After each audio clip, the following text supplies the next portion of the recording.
Hello everyone. So class 12th, I hope कि आप आज का पेपर बहुत अच्छे से करके आए होंगे। आपका पेपर मेरे पास आ गया है। पूरा पेपर मैंने देखा है, ऑब्जर्व किया है।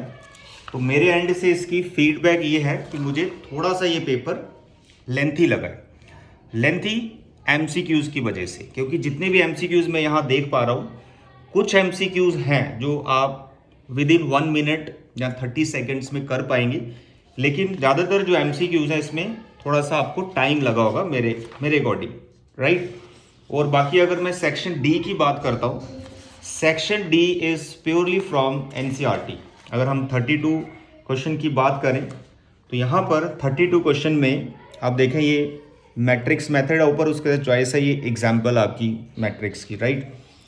उसके बाद क्वेश्चन नंबर 33, ये भी आपका अगर लास्ट से लास्ट ईयर का पेपर आपने किया होगा, सिमिलर टाइप क्वेश्चन उसमें था। एंड देन 34 क्वेश्चन में अगर आप देखें लॉन्ग आंसर में, ये क्वेश्चन तो मैं बच्चों को पता नहीं कितनी बार करवाता हूँ। 1 to 1 1 इसको चेक करो, ये क्वाड्रेटिक है। देन लीनियर प्रोग्रामिंग का question very simple, straight forward है। 5 मार्क्स फ्री के ही एकदम आपको मिल चुके होंगे इसके। केस स्टडी में देखें तो 36 वाला जो है that is related to probability, कोई डिफिकल्ट नहीं है, एनसीईआरटी अच्छे से बनाई है तो आपने मजे से इसको कर लिया होगा।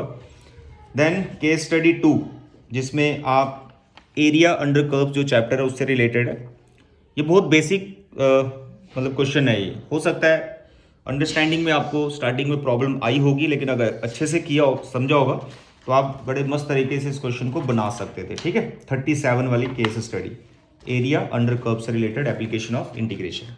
The last question 38, maximum minima की बहुत सारी वर्ड प्रॉब्लम आप करते हो, प्रैक्टिस मैंने भी आपको पढ़ाई, लेकिन ये बड़ी बेसिक सी वर्ड प्रॉब्लम आ गई है जिसमें 3 पार्ट्स में इसको दिया गया, 1 1 एंड 2 मार्क्स में। आई होप आप ये वर्ड प्रॉब्लम मैक्सिमम मिनिमा की करके आए होंगे, ठीक है।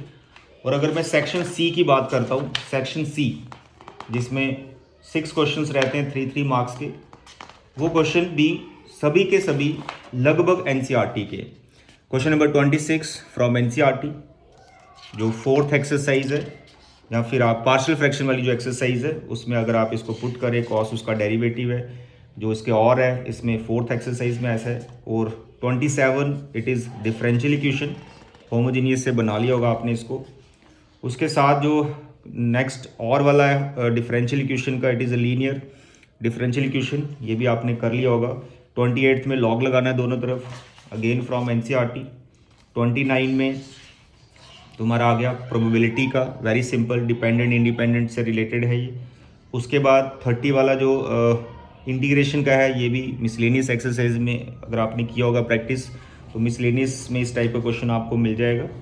31 में हो सकता है आपको थोड़ा सा चैलेंज आया हो, बट ये I think last year board exam में पूछा गया था, उसी टाइप का क्वेश्चन यहाँ पे दे दिया गया। अगर कुछ एक्स्ट्रा क्वेश्चंस किए होंगे तो ये क्वेश्चन भी आप बना सकते हैं 3 मार्क्स का। डेफिनेट इंटीग्रल की जो प्रॉपर्टीज़ है उससे आपको ये करना था, राइट। तो 3 मार्क्स के भी ऑलमोस्ट एनसीईआरटी से। इस पेपर को देखते हुए 95% एनसीईआरटी का पेपर है ये, ठीक है। तो अच्छे से प्रिपरेशन की होगी तो आपने मस्त तरीके से इसको बना लिया होगा। क्वेश्चन नंबर 21 2 मार्क्स का ये आ गया, अगेन फ्रॉम एनसीईआरटी। उसके बाद क्वेश्चन नंबर 22 वेक्टर से रिलेटेड, दोनों को तरफ स्केलिंग कर दो। ये कल ही बच्चों को डाउट के लिए कुछ बच्चे घर पे आए थे, सेम क्वेश्चन था उनका doubt. And then question number 23 again 3 dimensional geometry, बहुत बार करते यार, लाइंस परपेंडिकुलर है तो पी का वैल्यू निकालो, याद है। तो उसके बाद और वाला भी इजी है काफ़ी। क्वेश्चन 24 2 मार्क्स का, ये क्वेश्चन भी आपने मस्त कर लिया होगा, है ना, एग्जाम्पल है ये एनसीईआरटी की। उसके बाद इंक्रीजिंग डिक्रीजिंग, ये भी जो 6.2 एक्सरसाइज है उसका अगर आप सेकंड लास्ट क्वेश्चन देखें, ये वो क्वेश्चन आ गया, राइट। तो एमसीक्यूज मुझे लेंथी लगे हैं। आपका इस पर क्या फीडबैक है मुझे कमेंट बॉक्स में ज़रूर बताइएगा, और आप कितने मार्क्स एक्सपेक्ट कर रहे हैं इस पेपर में। और भी कोई डाउट कुछ है इस पेपर में तो मुझसे आप शेयर कर सकते हैं, कमेंट कर सकते हैं, I will reply. Thank you बच्चे, गॉड ब्लेस यू, और नेक्स्ट पेपर की तैयारी करो अच्छे से। Bye bye.